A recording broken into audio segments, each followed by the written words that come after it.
Hi again, folks. In this video, my top 10 favorite Sabres of all time, coming up. I've done a few videos on who I think the greatest Sabres in history are and things, but I've never really made one on my personal top 10 favorites. I figure, what the hell? We've got some time. I'm behind in making some videos, and I thought this would be kind of a fun idea because we all have our favorites, right? So these aren't, let's get this right out in the open. These aren't, I'm going to say in any way, shape, or form, the greatest Buffalo Sabres of all time. You might think some of them are. You might think some of them aren't. But these were my personal favorites that affected me as a Sabres fan and gave me memories after memories to live with the rest of my life. So I wanted to go on this just for fun, and I will get on it right away. So we'll start at 10. I hope that's clear enough. Is it clear? I guess it's okay. It's okay. Yeah, we'll live with it.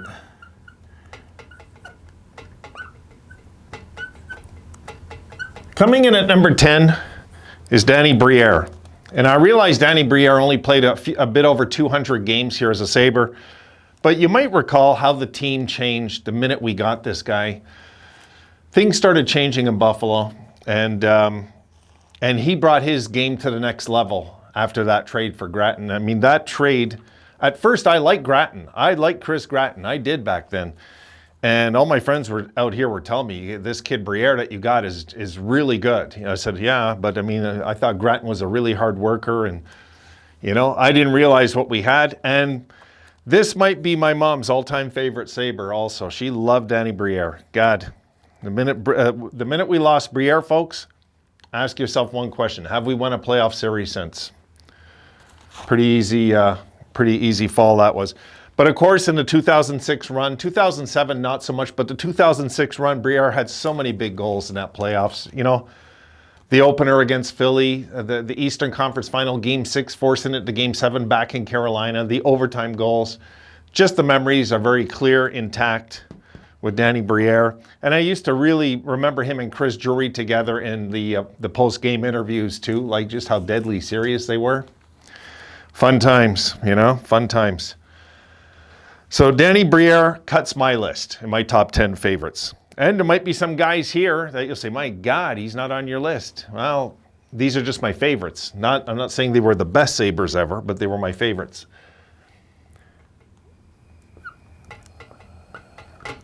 Number 9, also part of those memories I just talked about, is Ryan Miller. Ryan Miller has to cut this list. For me, has to cut this list. He is, I believe, the second greatest goalie in our history, without a doubt. It's not even close. For me, it's not even close, really. We can argue all we want about some of our favorites like Barrasso and that.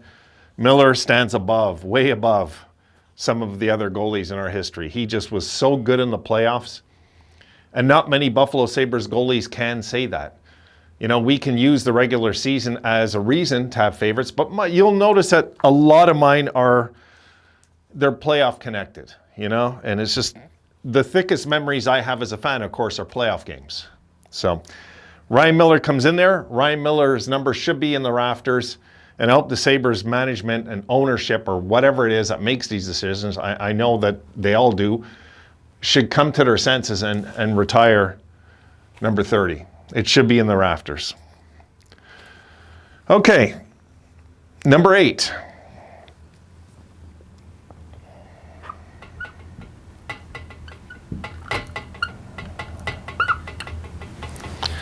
Bill Height, for me, comes in at number 8. And I had a hard time putting him that low. I had a hard time putting him this low, but there's just other players that had so much impact and that left me with so many memories. But Bill Height was an underrated defenseman, especially back, I found in the, in our heyday era of the 70s and early 80s. I mean, this guy was really an underrated defenseman. He really was maybe our Lidstrom. You know, he was just so steady on the ice. He didn't make mistakes. Go check his plus minus for his career, folks. The plus minus tells you everything about a defenseman most of the time, back in that era especially. he was on the ice, it seemed like, all the time when they were scoring at even strength. It always seemed like Bill Height was out there with a big hit or something. And he's a big, tall, lanky defenseman, and he just was so damn steady. I guess that's the best way I can just describe Bill Height. He had a bit of a mean streak in him, maybe not as much as guys like Schoenfeld and stuff, but Bill Height for me was the whole package. You know, he had everything. He just had the whole, he was like the perfect Sabres defenseman, I believe, in our history. I really do. Very underrated. He shouldn't be. All right, number 7.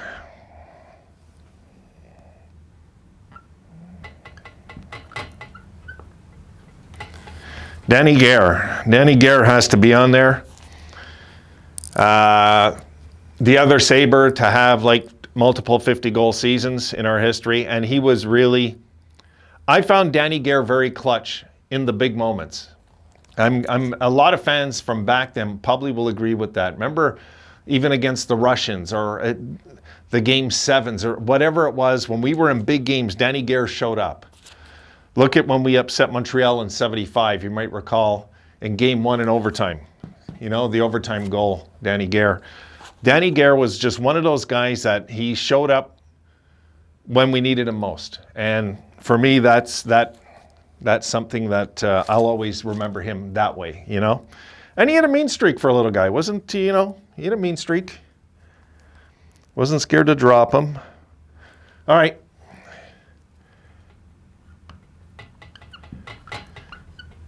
Number 6.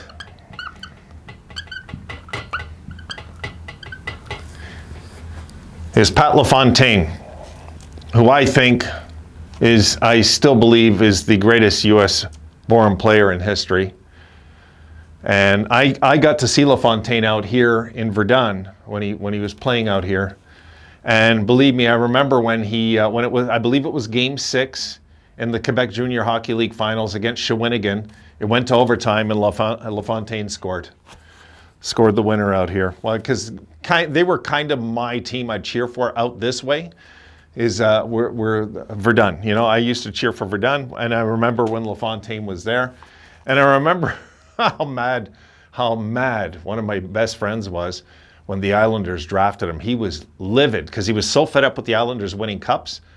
And then somehow LaFontaine went, what was it, number 3 in the draft, I believe?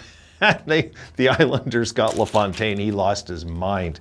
LaFontaine was, you know, the 148-point season in 93, just for one example.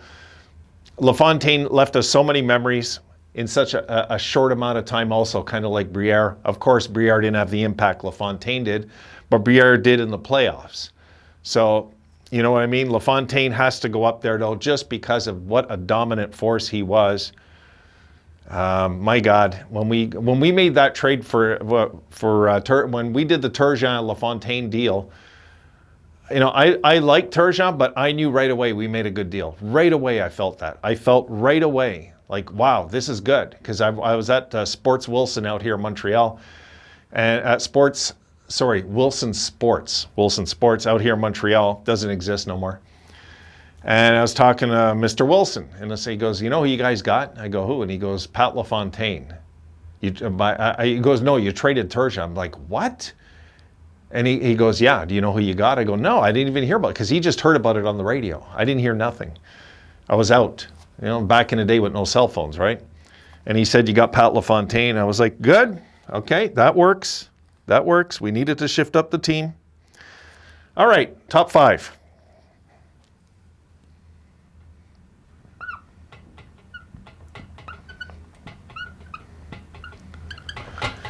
Rick Martin comes in at number 5, and really because he's legendary in Buffalo. There's a reason his statue's outside, and Rick Martin, above and beyond, might have been the best pure goal scorer in Sabres history, really, you know. And I know McGillney had the big seasons and everything, but the big season, I should say, the 76-goal season, a lot of that was LaFontaine too, though. LaFontaine and McGillney were just amazing, but they weren't as good as the French Connection. Sorry, folks, they just weren't, you know. They might have been for 1 year, But for a decade, come on, you know. So Rick Martin has to go there. Rick Martin would regularly score against Montreal, which I used to love back then. And he was also, you know, when you were a 15, 14, 16-year-old kid watching this guy, he was an icon because this guy was the guy that if you put it on a stick, he's going to score. You know, you just felt it with him. So Rick Martin has to come in the top 5. Number 4.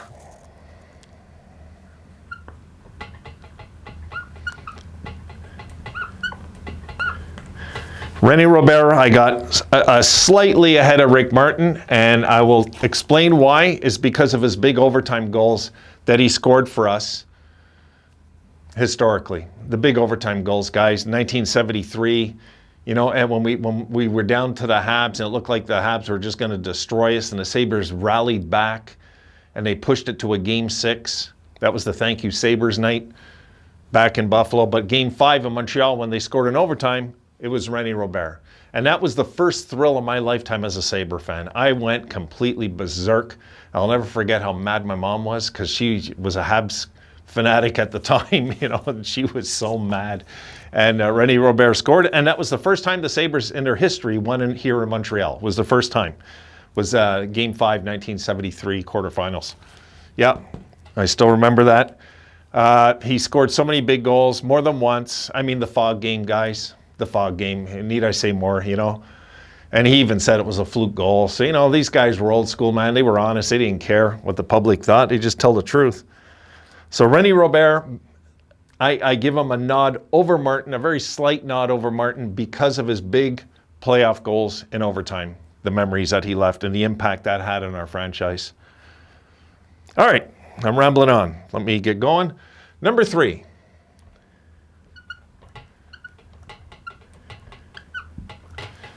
I got Mike Pekka as number 3. And people are going to say, oh my God, you got him in front of the... Yes, I do. Because Mike Pekka was the greatest captain, I believe, in Buffalo Sabres history, still to this day. Mike Pekka exemplified what a leader is. He showed you what a leader is night after night after night.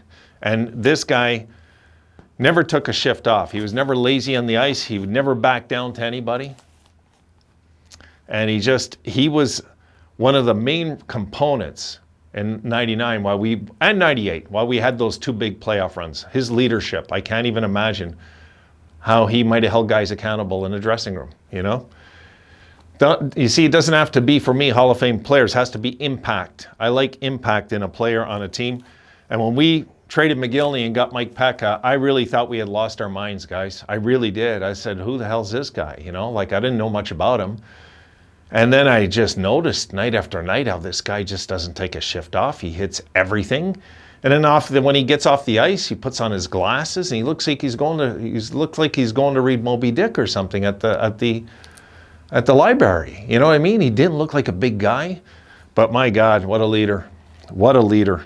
And then puts on his hockey gear, and he's got his rough face going and the glasses are off and there's a little animal all of a sudden, you know? He's a pound for pound, one of the greatest leaders in NHL history, really. Pound for pound. He wasn't a big guy. Number 2. And I doubt we would have went to that finals without Mike Pekka. I highly doubt it. And also this guy, Dominik Hasek. Without a doubt, I believe the greatest goalie in NHL history we will ever see. I don't know what else to say about Hasek except just how he was called the Dominator, and really that's what he did all his career in Buffalo. I mean, really, the folks, from the minute he got hot in Buffalo, he stayed hot till we moved him out of town, you know? And once we sent him out, I'm glad he won cups in Detroit. I am. It would have been tragic a career like that did not win Stanley Cup. It would have been. So Hasek and Pekka, if we didn't have those 2, we would have been nowhere in 1999. We wouldn't have been nowhere. And Hasek, to me, will always be the greatest goalie in NHL history. There's not much more to say, you know, when Dominik Hasek. My God. And easily,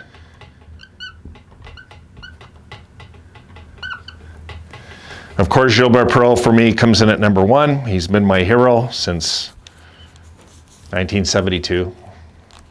So Perreault, without a doubt, is for me still Mr. Sabre, always will be Mr. Sabre.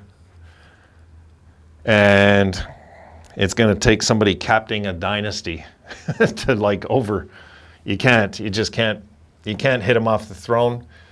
And you know, I back in 2006, when the 06-07 season started, my accountant, when I had a company back then, told me Perreault was going to call me, and he somehow set it up. I don't know. I know what he did, but I'll go quickly on this. And Perreault called me, and guys, it took me a week to summon up the courage to call this guy back. I swear to God. I was like, how the hell do I call Gilbert Perreault? What, you know? Like, how the hell do I do this? And when I talked to him about many things. I thanked him for the memories. And then I realized he thought I was sick with something. So my accountant lied to this man, which wasn't cool. I wasn't impressed with that because it put me in a position. And I told him I wasn't sick. I was honest with him. I said, no, but my ex was going through some crap at the time, so I diverted the attention to that. But Perreault, back in 2006 when we had that conversation, told me he didn't like the slug. I asked him, I made sure to remember to ask him that. I wanted to know what he thought about the slug that year, because the slug just came in.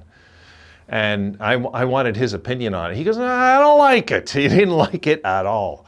You know, he told me they were going to go back. It was marketing, and they're going to go back to the original logo eventually. He was dead on right. So Gilles Perreault, if it wasn't for him, folks, this channel wouldn't be happening. I would still be a Leafs fan like when I was little. I might have still been a Leafs fan. And I just fell in love with the French Connection, the Buffalo Sabres logo. I don't know, you know, you get older as a kid, you find your way to your favorite team eventually. And I was only, you know, I was about 9 when I fell in love with the Sabres. And that's it. And if it wasn't for Gilbert Perreault, who I thought just was the coolest player in the NHL, I wouldn't be a Sabres fan today. So he has to be number 1 forever. All right, folks, that's it. I'll see you in the next video.